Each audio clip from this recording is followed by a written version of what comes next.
Okay, joined by Chairman Danny Hunter. Danny, firstly, it's been a while since we last spoke. I believe it was the day before we announced Ross Jenkins as our new head coach. I guess we'll start with pre-season. Obviously, the players have had various different tests, some challenging games.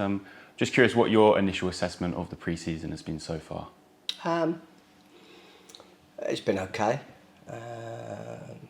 It's a different brand of football. I think supporters seem to be enjoying it. Yeah, it's early days, so the football's pretty, and and it's feet football, but it's also some suicide defending and all the other bits that go with it. But that's what pre-season's about, and I'm sure by the time we get to Bath in 12 days' time, hopefully we've ironed out the issues at the back, and we've got a few more, players in, which we're going to need, because although the squad is strong, there's not enough depth to it at the moment, and I know what you need to win titles at this level and get promotions from this level. So yeah, it's okay, but there's still a lot to work on. Yeah, obviously, last season's relegation, you've shown where your target is this season with the investment you've put in, especially in the first team. If you look at some of the players that we've retained, also brought back, if you look at Erico and some of the signings, you mentioned there that you're potentially looking at getting a couple more in before the season starts? We'll have a couple more, 2 or 3 in before the end of the week. I'm not really that happy with how recruitment's gone. We were sidelined really, and with an issue whether we were going to get reprieved or not. I won't go into it, but it was. But yeah, it meant our recruitment stalled. I've gone into that a little bit in my programme notes, but we now know where we are, so we've got to get on with it, and everybody knows our intentions. Our intentions are promotion, but there'll be no sentimentality from me this year. There'll be no over sense of loyalty or anything else. This is a good squad. The players have been great. They've stayed with us, and these are all National League players that have stayed with us. And to bring Erico back, I've got to thank Charlie hugely for playing a big part in that. And as I say, we'll get busy this week, and as we did last week, and hopefully the supporters will see a few coming in, which we just need to make sure that they're strong, and the squad's strong. And we can hit the ground running. Yeah. All cliche. Yeah. So you mentioned the target is obviously to bounce straight back up. First time of asking, what needs to be almost a clear messaging from yourself to not only the players but also to the staff around the whole football club? There doesn't need to be any messaging. They already know it. They know the ambition of the club. They know the setup of the club. We must be doing something right for people to be with us. We've lost a couple of junior members of staff, but loyalty isn't that strong with the younger members of staff. They're looking to see where their futures lie, and although I respect that, I think some of our senior players know why they're here, and they want to win a title for us. But there's a lot of good sides in this league. I know Dorking, obviously, they've got the chirpy owner, haven't they, Mark? I mean, Mark's very sort of buoyant and positive that they're going to win it. You've got good sides in it, like Maidstone, and a whole host of clubs. Chelmsford finished second last year, and so there's a lot of good clubs. Bath, who come here, are going to be a decent side, and there's always one or two that are going to surprise you. So it's going to be a tough league. Hopefully, we've given ourselves enough to be competitive, and we've got to be humble, hard-working, and we've got to respect the level. If we can do that, I think we can have a good season. Obviously, investment hasn't just gone on the pitch, there's been big works done off it. If you look at the new scoreboard, I know you've had a busy summer, Danny, obviously enjoying the Euros. And can you just talk a bit about how your summer's been for the whole projects going around the club? Yeah, it's been stressful. as running a football club is stressful, especially if you get relegated. We've lost a manager. We've lost a lot of the reasons why we got relegated. So there's a different mindset now.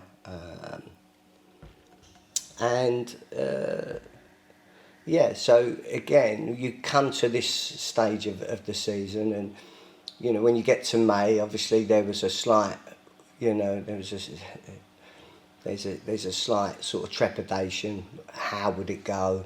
How would season tickets go? How would pre-season go? You know, we went for we had to look at bringing new managers in. I went through a process of interviews and presentations, and I learnt a lot. And with that, but football's still about playmakers, destroyers, and finishers, and man management. And some of the twaddle you hear nowadays, I mean, it's just that. It's talking for talking's sake, you know. I mean, you can analyse two flies going up a wall, but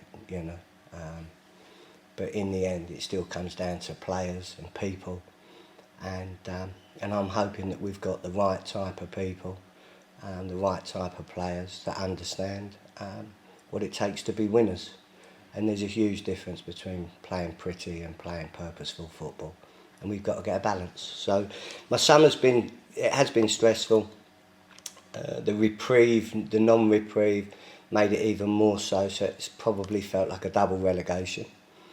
The Euros that you wanted to know about were sensational, because we were there, me and my son, for pretty much a month. I met a lot of Boreham fans out there, whether I was sharing a coffee with Barry, etc., in Dusseldorf, or seeing other lads in Cologne, and everywhere in between. So that was my 12th tournament with England, and we make a lot of friends and a lot of memories along the way. And Gareth Southgate was, as much as people might want to kill him when he's in post, they all should be careful what they wish for, because certainly since he's come in, the memories I've got in Russia, and the memories I've had around the world, guitar, and in Germany, etc., and even the Euros when they were based here and at Wembley was incredible. And he transformed us. You know, people forget we had Roy Hodgson, Gary Neville, and Ray Lewington, and he didn't go for us. And rather than lambast people, I just think sometimes you've got to see that after Sam Allardyce got his one game in, Gareth did amazing for us, and he's going to be a tough act to follow.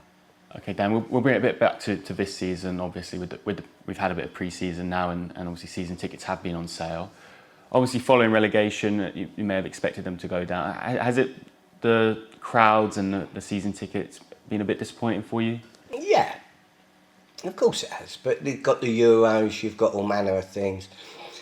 Money's tight, and people have got to choose where they're going to spend their money.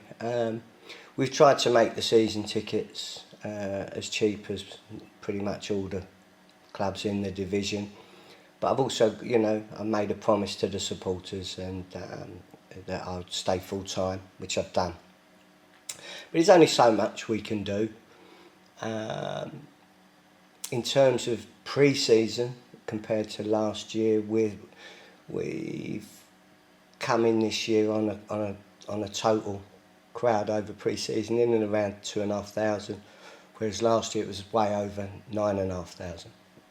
So we're sort of 75% down on that. Season tickets we're 60% down on. I know people may think, or people inside the club may think that'll pick up, but I think the die's cast. I think we are where we are. I've got more budget meetings to have with my bookkeeper, and obviously I'll make sure I put my hand in my pocket and give ourselves every opportunity to get out of this division. But it can be only one title winner, so we know how tough that's going to be. Yeah, and some news obviously coming around that the National League is they've just signed a new broadcasting deal with DAZN. Obviously TNT have been good broadcasters for the National League. Can you just talk us a bit about that deal? Not really. You find this board are getting, it's strange to me. If you could imagine the Premier League going into doing a deal with Sky or BT Sport, whoever, TNT, but not discussing it with their clubs, that shows you how strange. This is a streaming channel. I've got experience of this company because obviously we host Arsenal Women and Arsenal Development in Europe. So we've been given no information whatsoever. I've had no courtesy call from the board. I've had no information, no document to look at, nothing to analyse what the pros or the cons are. And they've gone and signed a 7-year deal. So just put that into context. They've signed away a 7-year broadcasting deal, and the chairman and owners at our level haven't even been, nothing's been discussed with us. Nothing's been communicated to us. And it was brought out really on a Sunday morning where you find in a lot of things, it's the 5 o'clock Friday email, and it's where people are going to get less pushback. So they've gone and promoted it on the Sunday. But no, I'm not happy. I'm not saying it's not a good deal. I'm not saying it is a good deal. But you've asked me a question. Basically, what do I know? And I know absolutely nothing. And yet I'm an owner of 25 years. And could you imagine Rick Parry and not discussing a deal with the EFL to the clubs? I'm sure the clubs discussed the TV deals that it's done, and TNT were good. Could we have got a better deal? I'm sure we could, but I'm not sure that they probably pulled out because of the streaming that the National League decided to do, which really only came in for Notts County and for Wrexham. We're a league that needs supporters in the ground, and now this streaming service could be anything.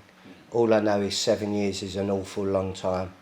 I might not be alive by the time this deal finishes. I'm 62 now.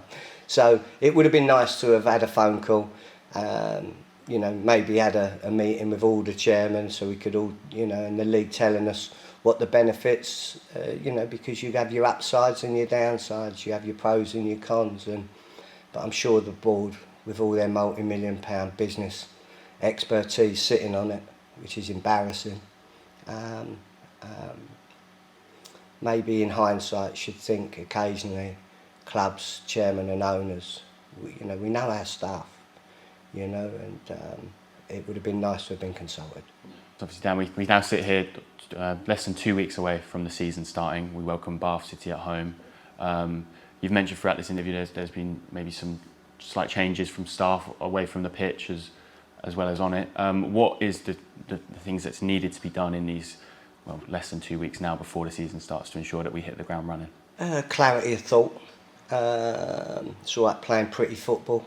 It's also about not conceding as well as scoring goals, improving the squad, ensuring across the board that investment is in place, that I know, exactly where I am with budgets. I'm not going to be, with no disrespect to Woking, you're not going to see me saying I need a 600 grand loan, or I'm not going to be a Southend where, perhaps, things have been difficult. I run the club slightly different to that, as you know, but that doesn't mean I've got any less ambition. But I would, so there's lots of those bits and pieces. The pitch is going to be the best in the league. I'm very, very grateful for the loyalty of our players and for the majority of the staff. A lot of them have been with me a long time. We need to tighten up on certain things across the board. I want to put the money on the pitch. I want to improve our community initiatives, which I'm not quite happy that they've gone as I would have liked.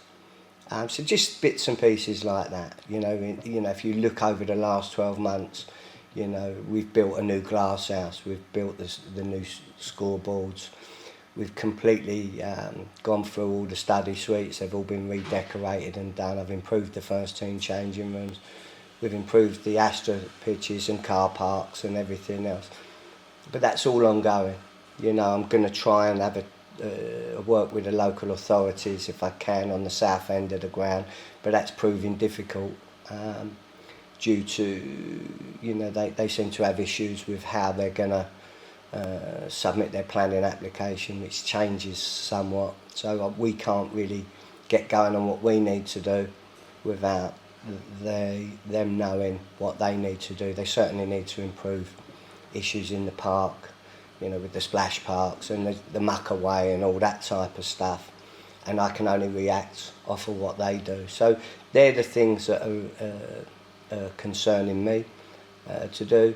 Other stuff like a new 5-year deal with education providers, SCL, have been completed. And I'm sure Arsenal will be announcing with us very, very soon two new 10-year agreements covering the girls and covering the boys, which we're very excited about. I know there's been a lot of talk about that, but trust me, I've looked after Arsenal for 25 years, and nothing's changed on that score. So we're very, very strong on the pitch, off the pitch, and there's no danger of us lacking investment. And you've still got a chairman that's going to put his hand in his pocket. I don't want to be a regional chairman. I don't want this club to be in a regional league or get used to it. I want it to have ambition, to push on, respect the level, be humble, work hard, and hopefully, have a season that gives us, something, historical to look back on and say that, season 24-25 was an amazing year for our football club. And also I've just announced a new club president. We lost, obviously, our founding father, Bill O'Neill. And we've now got Peter Smith in post. Peter was here when my dad was manager, in the 60s. He's been with me every day of my ownership. And again, so I'm very, very proud that and humbled that he's accepted the new club president's position. And so we'll go into the new season with all the key elements in place, but we've still got a bit of improvement over the next month to give us the impetus that we need. Yeah, we quickly touch on the presidency. Obviously, we've lost two key people associated with the club since we last spoke, Bill O'Neill and also more recently Alan Swan. Can you just talk about what they meant to the club and obviously their importance and how you felt, obviously, hearing the news that they were no longer with us? I've covered Peter Smith, I think, in the previous my previous answer. In terms of Alan Swan, Alan was an amazing guy. He was hugely important to me,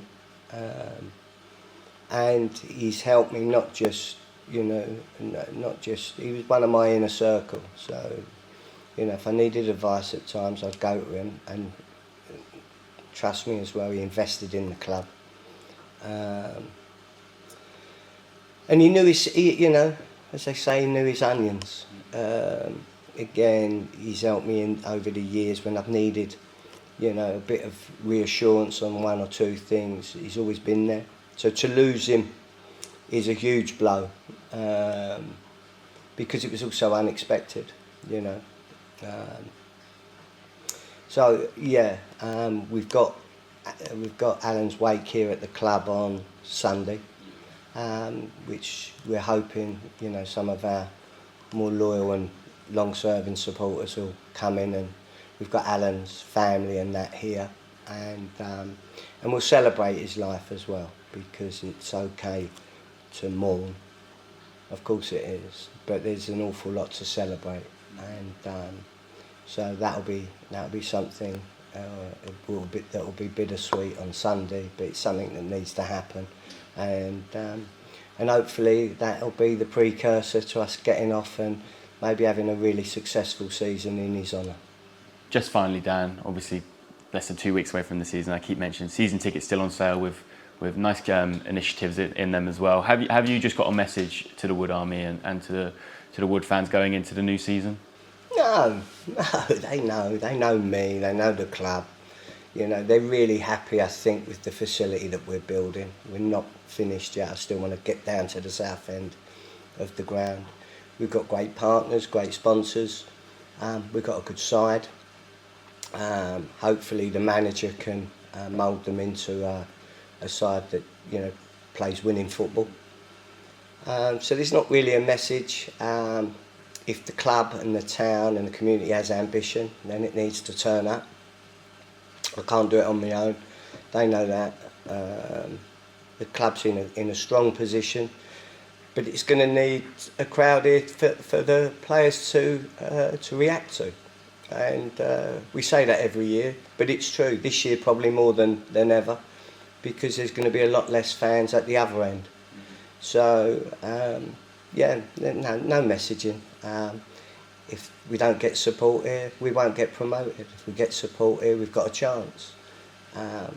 But again, you know, all things considered, we're in a far better position going into this league than we was when we left it. So the rest of it, we'll just have to wait and see, and hopefully they'll stick with us and stick with me. I'll stick with them, and let's go and do everything we can, and hopefully, you know, we'll nick an historical season, and we'll win it.